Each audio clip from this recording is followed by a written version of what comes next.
If you're here, you probably heard people make videos strongly suggesting, don't work for vector marketing. It's a pyramid scheme. So is it true? But if you ask those people to explain what a pyramid scheme is, or if they've ever even interviewed with vector marketing, they'd probably sound something like this. Felt like a little bit of a pyramid scheme, is what it kind of our family felt like. Theo, do you know what a pyramid scheme is?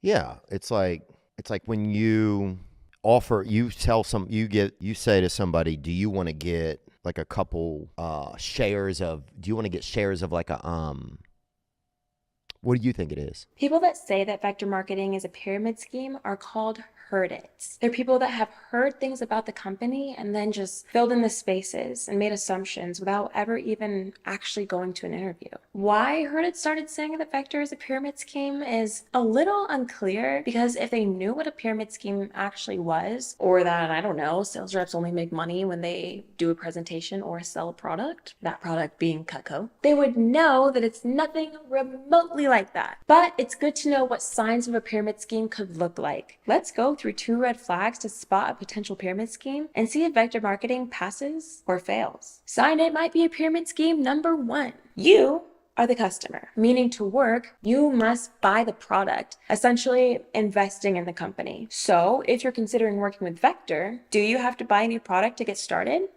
No, nada.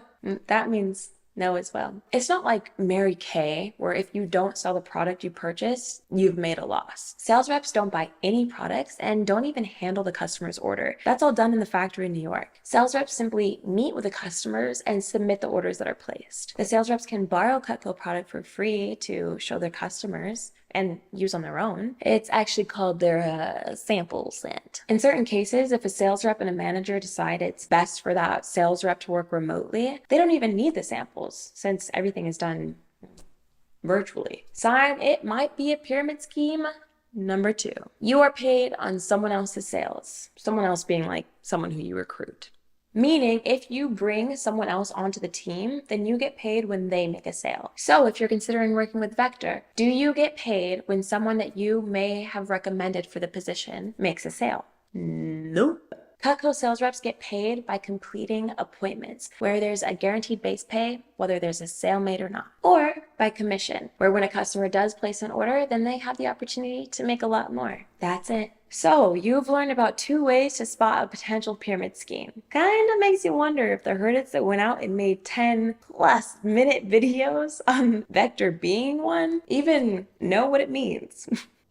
I'm sorry, I can't hold it in. By the way, it's completely normal to be nervous or skeptical when starting something new, like sales. Here's some perspective from a tried it. These are people who have actually worked for vector marketing and have knowledge based on experience, not playing this crazy game of what I heard online, where the assumptions just get crazier and crazier. Take someone like Tyler. He almost didn't try out the position for similar reasons. One of the biggest reasons I almost didn't try out sales with Vector was probably because so many people doubted me. All my friends were telling me it was a scam.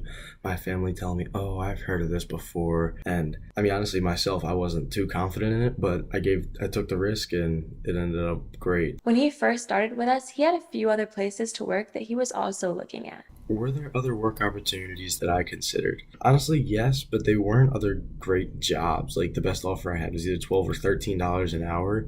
So it wasn't anything crazy, but then I got the text saying that these were $22 per base appointment and it was really flexible. So I was like, I got nothing to do this summer. I could schedule my tail off and I could work a lot. So what ultimately decided to make me give sales a try was probably just the money and the potential in it. So what's the lesson? There are always going to be people online that post baseless opinions. No one's going to stop that. But a question you should always ask is what I'm hearing an opinion or is it an experience? If it's an experience, hear them out. During my decision process, I really just tried to take in all sides of everything. I tried to listen to my friend who referred me to the job. I tried to listen to my family who said they've heard of the job, but ultimately I mainly just listened to my friend who was actually doing the job because I knew that she had hands-on experience and could tell me truly what was actually going on. So listen for the experience before deciding to try. If not, you might just be influenced by a rant, by someone who has a different attitude, a different mindset, and a different work ethic than you. You might say, but you're someone online who's influencing me.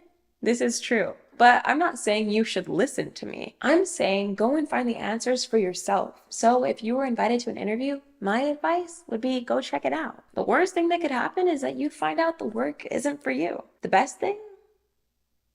Maybe it is.